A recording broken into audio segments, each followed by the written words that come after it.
നമസ്കാരം, വിശ്വവീഥിയിലേക്ക് സ്വാഗതം. ഇന്ന് നമ്മൾ ഒരു പ്രധാന വാർത്തയെക്കുറിച്ച് സംസാരിക്കാൻ പോകുന്നു. American president Donald Trump European union രാജ്യങ്ങൾക്ക് മേൽ 50% തീരുവ ചുമത്തുന്ന തീരുമാനത്തിൽ അയവ് വരുത്തി. ഈ തീരുമാനം ജൂലൈ 9 വരെ നീട്ടിയിരിക്കുന്നു. എന്താണ് ഇതിന്റെ പിന്നിലെ കഥ? ഇത് ലോക വ്യാപാരത്തെ എങ്ങനെ ബാധിക്കും? വരൂ, നമുക്ക് ഒരുമിച്ച് കണ്ടെത്താം. ആദ്യം ഇതിന്റെ പശ്ചാത്തലം മനസ്സിലാക്കാം. അമേരിക്കയും യൂറോപ്യൻ യൂണിയനും തമ്മിലുള്ള വ്യാപാര ബന്ധം വളരെ പ്രധാനമാണ്. ലോകത്തിലെ ഏറ്റവും വലിയ രണ്ട് സാമ്പത്തിക ശക്തികളാണ് ഇവർ. പക്ഷേ കഴിഞ്ഞ കുറച്ചു വർഷങ്ങളായി വ്യാപാര നയങ്ങളെ ചൊല്ലി ഇവർ തമ്മിൽ ചില തർക്കങ്ങൾ ഉണ്ടായിട്ടുണ്ട്. ട്രംപ് അമേരിക്കയുടെ വ്യാപാര കമ്മി കുറയ്ക്കാനും അമേരിക്കൻ ഉൽപ്പന്നങ്ങൾക്ക് കൂടുതൽ വിപണി ഉറപ്പാക്കാനും ലക്ഷ്യമിട്ടാണ് ഈ 50% തീരുവ ഏർപ്പെടുത്താൻ തീരുമാനിച്ചത്. എന്നാൽ ഈ തീരുവ ഉടനടി നടപ്പാക്കുന്നതിനു പകരം ട്രംപ് അഡ്മിനിസ്ട്രേഷൻ ഒരു അയവ് വരുത്തിയിരിക്കുന്നു. ജൂലൈ 9, 2025 വരെ ഈ തീരുവ ചുമത്താനുള്ള തീരുമാനം നീട്ടിയിരിക്കുന്നു.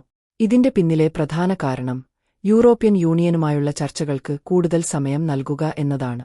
ഈ തീരുമാനം വ്യാപാരയുദ്ധത്തിന്റെ ആഘാതം ഒഴിവാക്കാനും ഇരുകൂട്ടർക്കും ഒരു പൊതുധാരണയിൽ എത്താനുമുള്ള ശ്രമമാണ്.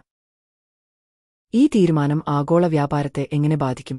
ഒന്നാമതായി, യൂറോപ്യൻ യൂണിയനിൽ നിന്നുള്ള ഉൽപ്പന്നങ്ങൾ, ഉദാഹരണത്തിന് കാറുകൾ, വൈൻ, ഫാഷൻ ഉൽപ്പന്നങ്ങൾ, ഇവയ്ക്ക് അമേരിക്കയിൽ വില കൂടാനുള്ള സാധ്യത താത്കാലികമായി ഒഴിവായിരിക്കുന്നു.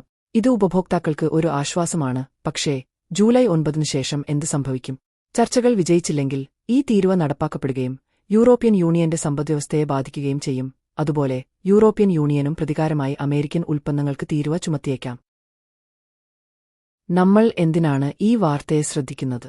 കാരണം ഇത്തരം വ്യാപാര നയങ്ങൾ ലോകമെമ്പാടുമുള്ള വിലനിലവാരത്തെയും സാമ്പത്തിക സ്ഥിരതയെയും ബാധിക്കും. ഇന്ത്യയെപ്പോലുള്ള രാജ്യങ്ങളിൽ അമേരിക്കയും യൂറോപ്യൻ യൂണിയനും തമ്മിലുള്ള വ്യാപാര ബന്ധം തകരാറിലാകുന്നത് കാരണം ആഭ്യന്തര വിപണിയിൽ ചലനങ്ങൾ ഉണ്ടായേക്കാം.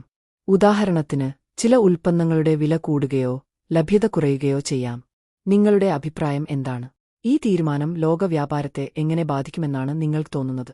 കമന്റ് ബോക്സിൽ നിങ്ങളുടെ അഭിപ്രായം പങ്കുവെക്കൂ. ഇത്തരം രസകരവും പ്രധാനപ്പെട്ടതുമായ വാർത്തകൾ അറിയാൻ വിശ്വവീഥി ചാനൽ സബ്സ്ക്രൈബ് ചെയ്യൂ, ബെൽ ഐക്കൺ അമർത്തൂ. അടുത്ത വീഡിയോയിൽ വേറെ ഒരു രസകരമായ വിഷയവുമായി കാണാം. നന്ദി. ജയ് ഹിന്ദ്.